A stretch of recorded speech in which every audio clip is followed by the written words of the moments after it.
Good morning mga boss. Kalimera. Ayan.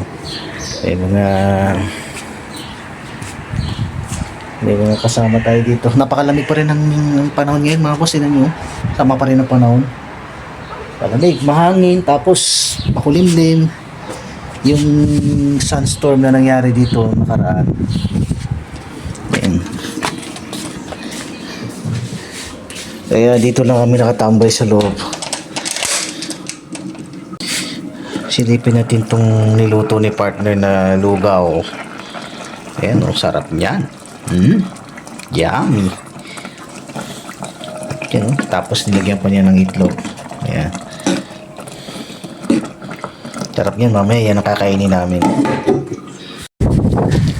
Tapos tayo basura guys. Lamig. Tapos umuulan. Hindi naman totaling ulan. Maambon-ambon lang. Tapos mahangin, napakalamig. Sinuot ko na yung pinaka mabigat kong jacket. Sobrang lamig, hindi ko kaya yung lamig. Hindi kaya ng balat ko. Nahihirapan ako. Tatapon na tayo ng basura doon sa may dulo. Yan, malapit lang.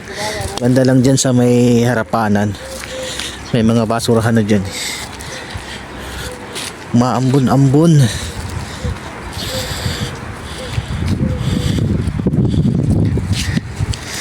Umaambon-ambon. Grabe. Hindi makalabas ang mga tao dahil sa sobrang lamig. Ayan, dito lang basurahan na. Tapon lang tayo dito. Mig! Grabe! Mas mahangin pa.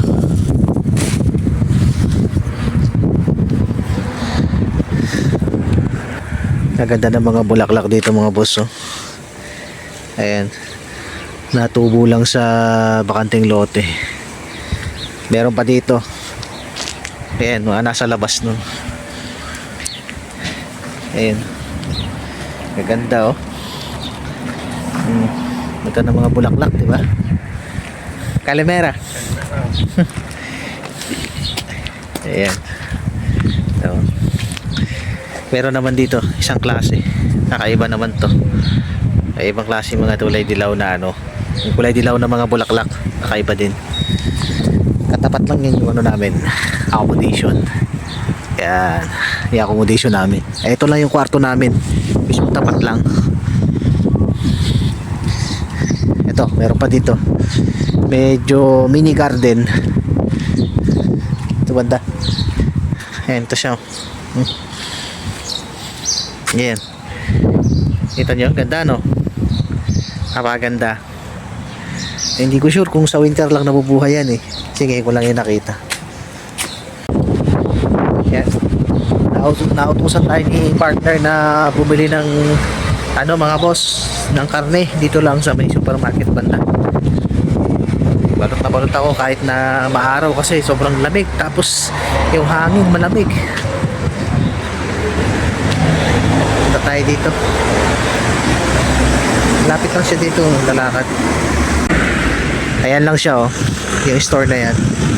Bilihan ng mga karne. Ito naman supermarket. Ayan, dito lang. Tatanong tayo kung meron silang mga libreng taba ng baboy. Kasi yung mga taba ng baboy dito, tinatapon lang nila yan. Hindi nila ibinibenta. So tatanungin natin kung meron. Ito siya.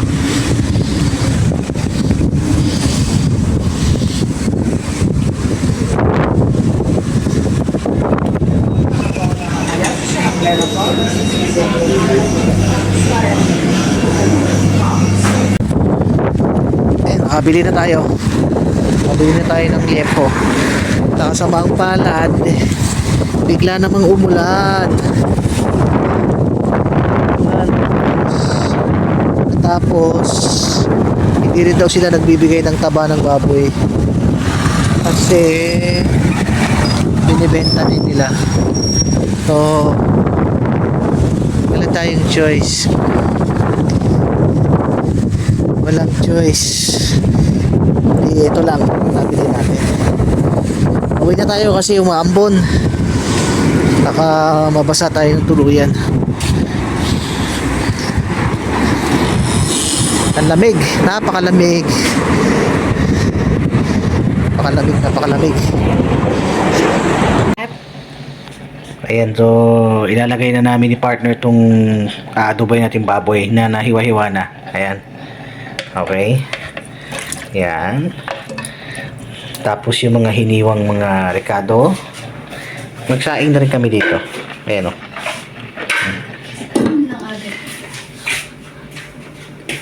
Ayan, meron tayong luya. May bawang. At syempre, hindi mawawala ang sibuyas. Yan. Sibuyas. Lagyan natin itong patis. Yan. Patis. Tapos, lagyan natin itong toyo mansi mga boss. Yan. Toyo mansi yan. Yan. And then, pagka may oyster sauce kayo, pwede rin ganito. Yan. Lagyan nyo na rin. Pampadagdag lasa.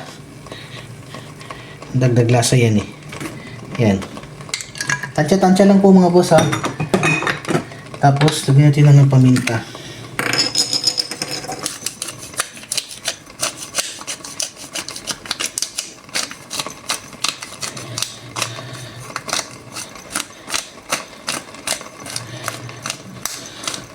Depende kung gaano karami yung paminta na gusto nyo. Pwede sa paglalagay nyo na po yan. Tapos, hindi ng asin.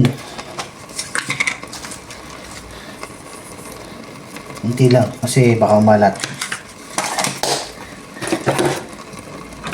Pwede na natin lagyan to ng curry powder. Optional lang to, mga boss ha. Optional lang. Yan. Dagdag lasa. Tapos, tubig. Kaunting tubig. Kaunti lang.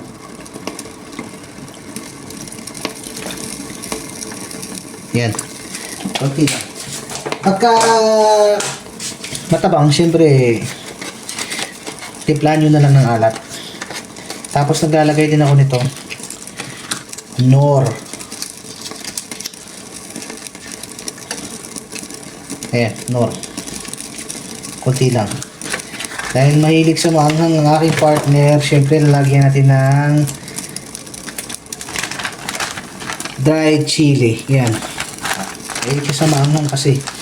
Lalagyan natin. Yan. Yung tipong ayaw magpakain. Yan. Tapos tatakpan na po natin. Antayin lang natin antayin lang natin kumulo. Pakuloy na po natin. Okay? Ayan, luto na yan mga boss. Kakain na kami. At nagugutom na ako. Ayan, sarap na yan.